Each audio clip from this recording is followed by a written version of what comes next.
This is Dr. Rosie Kuhn, and this podcast series is called Spiritual Immersion, Taking the Plunge.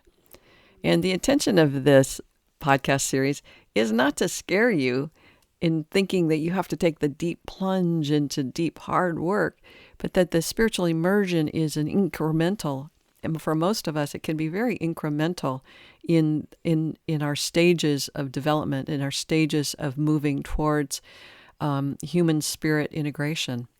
And the more that the intentions, my nose itches. The intention of these podcasts is to say, wait, I'm not alone here. There's a lot of support. There's people who are going through this and have gone through this that know a little bit more about this than I do. And maybe there's some support that I can get that makes sense enough to have me question reality, question what's true for me, and begin to choose who I am and how I want to be in this world, in this life of mine, this one life of mine on this planet this time around. So in the last couple of podcasts, that's exactly what I talked about, is questioning reality and questioning what's true for you, and then making a choice for you that says, okay, I'm ready to dip my little toe in the water. I'm not ready to make a plunge. I'm not going to go off to India or Rome or any place else. I'm just going to, or Jerusalem or someplace. I'm going to start questioning myself and bringing myself to truth of who I am on this planet and what the heck I'm doing here. The biggest part, I think, the most challenging element is of this work is the process of grief. I was going to write a book and may still do so called The God-Forsaken Crucible, called grief. I can't even say it. The God-Forsaken Crucible of grief, making a full recovery from loss. And when we're in this process of questioning reality, there's a moment where you go, wait a second, everything I thought was true, I'm getting clear that that's not true anymore. I lived a whole life as a lie. A lot of people who have denied their sexuality or denied their themselves, what's true for them forever, they come to a place where going, I've been living a lie. And in realizing that, there's an incredible amount of grief. And grief includes this deep sense of loss, and it sometimes includes deep anger and a depression, a sense of nothingness, a nothingness, like nothing has meaning, nothing makes sense. There's this, like the reality, you just in a sense question reality, but in a sense like there's no reality to question. And I've supported a lot of people through that process of going, there's nothing that makes sense in my life right now. Like nothing makes sense in my life right now. And that's an incredibly upheaving, it's not a word. There's an upheaving of a reality that just creates insanity. I mean, you think it's insanity. It's not insanity at all. In fact, living the lie is the insanity. The living in the truth of, in this moment, nothing makes sense to me. That's a truth. That's a true place where everybody gets to at some point, generally speaking. That's called an existential crisis, if you will, because you exist, you will have these moments of revelation or revealing that in this moment, this is what is, and nothing makes sense. Nothing makes sense. And so there can be incredible amounts of emotions or no emotion, just the truth of that reality. And the point of you're letting go of what was. You're letting go of living the lie. You're letting go of all of that you justified, all that you judged, all that you lied about and created and manipulated in terms of maintaining and sustaining that reality.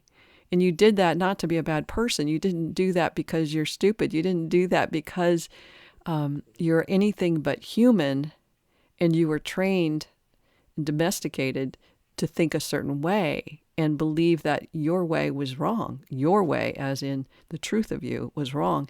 And so in order to survive, you had to believe in this consensus view of reality. But most of us at some point, when we're mature enough, can go, wait, that doesn't make sense at all anymore. That doesn't make sense. I don't know what does make sense, but I'm not going in that direction anymore. And so the grief and the loss, it may mean letting go of relationships that were part of your life. When I made this journey for myself, there was a point where I went, okay, if I go any further, this will be the end of my relationship. This will be the end of my marriage. And I laugh because it's like, I can't not honor myself. I can't honor myself. I can't not honor myself for the sake of a relationship with somebody that's not honoring me, and that I'm not honoring me when I'm in relation to them. But it was kind of like that point of no return to go, if I make this choice, this relationship's going to end. And that was just a truth. That was just the reality. I didn't like that reality. I didn't like that was going to happen, but nothing else was going to make sense. And so I kept going on that path. Now that's true for, jobs, careers.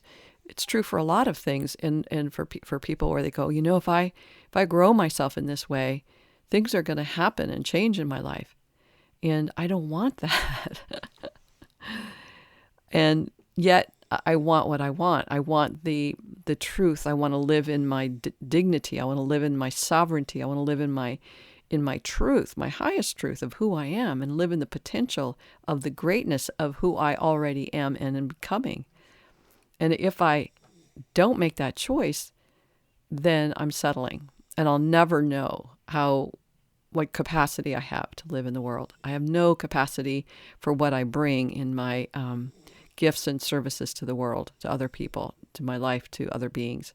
I'll never know if I settle. And at that point, you got to decide. You got to make the choice. And you don't have to choose. You don't have to. You can go, I'm not ready. And that's an honoring of yourself to say, I'm not ready.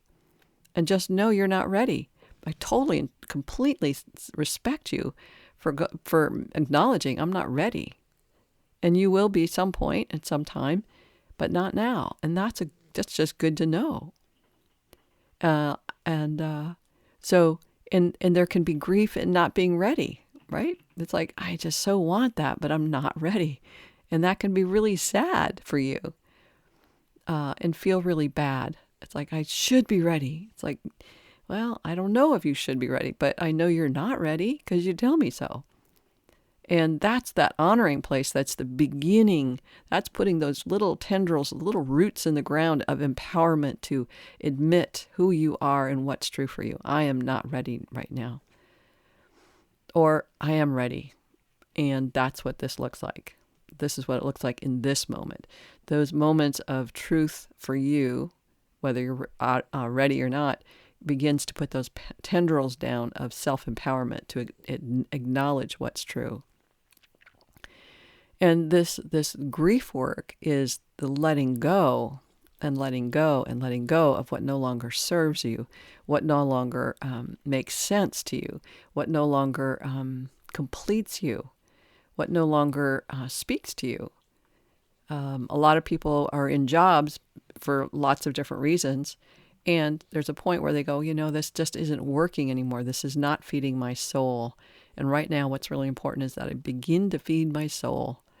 And so they may let go of a $250,000 job because it's not feeding their soul. Or they may let go of, a $13 an hour job because it's not feeding their soul. But that truth and that the dignity and the sovereignty of acknowledging this isn't feeding my soul is, again, that beginning place of saying, don't know what will feed my soul, but this isn't it. So in that grief process, there's sometimes these spaces they're called voids. Sometimes they're called just spaces where nothing's happening, and you get really scared and really sad because there's nothing there. And it's sometimes like, well, at least what I had was better than not having anything. It's like, that's what it feels like sometimes. But it's not, it's just part of the process. One of the things in this movie I watched last night, 28 Days with Sandra Bullock, is it was basically, most of it took place in a recovery center, an addiction recovery center. And at one point, it says, everybody longs for that last, like, one more fix, one more drink. Just give me one more. And because there's the loss of that reality, the loss of that reality. And without that, there's so much uncertainty, and we have nothing to hold on to until we gravitate to support people, support groups, to spiritual work, spiritual books or videos or people that can support and empower you to support and empower yourself. So there's these moments that are deep, deep. This God-forsaken crucible. It was just like, I said that to myself. That's what it feels like sometimes. It's just so God-forsaken. It feels like you are forsaken in those places. You're not. You're just in it, and you will be through it. And if you're not sure, get some support. There's spiritual coaches, there's transformational coaches, there's therapists who work in spiritual therapy, integration work. And there's a lot, as I've mentioned, a lot of 12-step programs that are there to support you and empower you through this process. All right, well, that's it for today. If you have any questions or you'd like to maybe work with me, send me an email at rosie@theparadigmshifts.com. Otherwise, you can visit my website at theparadigmshifts.com. And I have a lot of books and videos and blogs there that you can view. All right, big hugs. Bye for now.